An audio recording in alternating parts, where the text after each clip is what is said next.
Une des choses très très riches quand on réfléchit à ces questions de fond concernant la ville,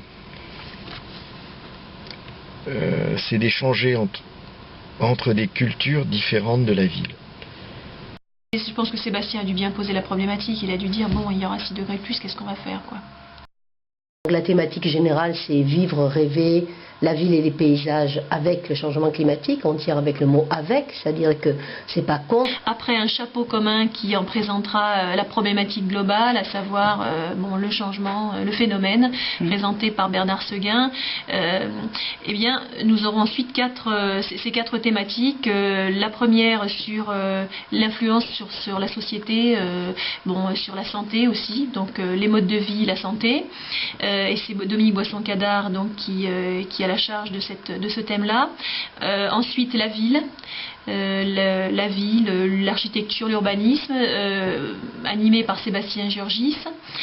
Ensuite la table ronde sur l'agriculture, la forêt et le paysage, animée par Nerd Dautier. Et viendra ensuite celle sur l'eau, animée par Daniel Larsena. Alors ces rencontres, c'est à la fois des professionnels, mais aussi, et ça c'est tout à fait important et très original par rapport à beaucoup de colloques et de rencontres qui se font, c'est que l'artiste, le plasticien, le photographe, le metteur en espace, etc., a sa place complète dans les enjeux des rencontres. Je travaille sur le cahier du participant qui va être remis aux gens qui viennent au colloque. Une programmation artistique assez calme pour laisser la première part au colloque. Une scénographie pour présenter qu'il y ait un circuit et qu'il soit ouvert. On a réfléchi au fait que ça soit ouvert en permanence à l'extérieur. Un autre projet est celui de Argos, un collectif de journalistes, photographes et journalistes de presse, qui ont pour l'instant réalisé 5 documentaires sur des lieux qui commencent à être critiques pour continuer à vivre en rapport avec la montée des eaux. Sinon, Sandrine aura son projet sur Hollande Prospect qui sera montré sous forme de diaporama. Et on va créer une sorte d'écran où on verra uniquement l'écran apparaître avec son diaporama qui est superbe sur sa marche sur l'eau. Il y aura donc tous les travaux qui en fait sont les projets pour le bac de 2 classes arts plastiques du lycée Mistral. Il y aura 2 courts-métrages de stagiaires de l'IMCA, un collectif d'architectes de Rennes qui vont nous emmener le samedi matin, se promener dans Avignon et nous aider à imaginer comment serait Avignon avec 6 degrés en plus. Je me suis plus branchée effectivement sur les comportements et surtout sur environnement et santé. Parce que les 2 premières personnes de la matinée, Séguin et Beaulieu, c'est Daniel Larsena qui les a fait intervenir, si je me rappelle bien, qui vont faire un cadrage plus scientifique, historique et général sur le changement climatique proprement dit, à travers le temps et maintenant. Et ensuite, on va avoir 2 interventions sur les comportements. L'une de Jean Viard et puis Jean Viard Besancenot qui va intervenir sur environnement, changement climatique et santé.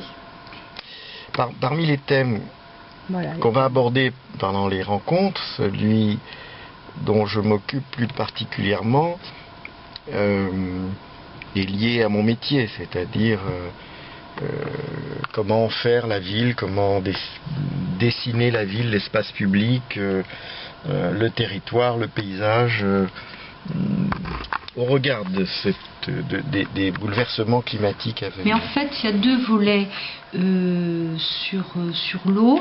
C'est d'une part l'eau rare, ou qui peut devenir rare, donc c'est la gestion de la ressource entre des usages qui sont différents avec une augmentation de la consommation. Et puis l'eau violente, c'est-à-dire cet accroissement des événements violents qui produisent inondations et crues et érosion. Maurice Casimir, lui, va parler de la gestion de l'eau urbaine. ce changement climatique, s'il faut faire un effort sur la ressource, quelle gestion faut-il avoir de cette eau urbaine, hein? Donc l'eau d'irrigation, il faut vraiment la traiter. Il y en a beaucoup, mais c'est une nécessité aussi, hein. Donc ça, ce sera Bruno de Clermont-Trant, et ce sera aussi Mohamed El Faiz, qui lui est marocain et qui va parler justement des problèmes de l'eau d'irrigation au Maroc. Et puis après, sur les événements violents. Et là, ce sera donc Georges Olivary, qui est directeur de la Maison de l'Eau à Bagnols.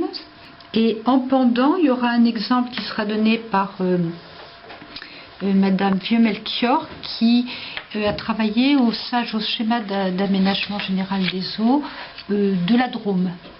En fait, c'est Sébastien, hein, qui a créé cette association. Moi, j'étais pas là au début, hein, je suis arrivée que 2 ou 3 ans après, mais je pense que ce qu'il voulait surtout, le besoin qu'il avait, c'était de rassembler un petit peu des professionnels de différentes disciplines, parce que lui, il a toujours travaillé donc très transversalement avec différentes disciplines pour pouvoir échanger. Ça, c'était son maître mot, hein. Donc l'échange, échange de compétences, échange dans les travails, échange dans les idées, sur tout ce qui est l'aménagement, le territoire, le paysage, quoi. Alors, je crois que c'est ça. Ça a été vraiment la volonté d'un homme, moi je dirais, sur donc ces enjeux de rencontre et de transversalité dans des métiers, quoi.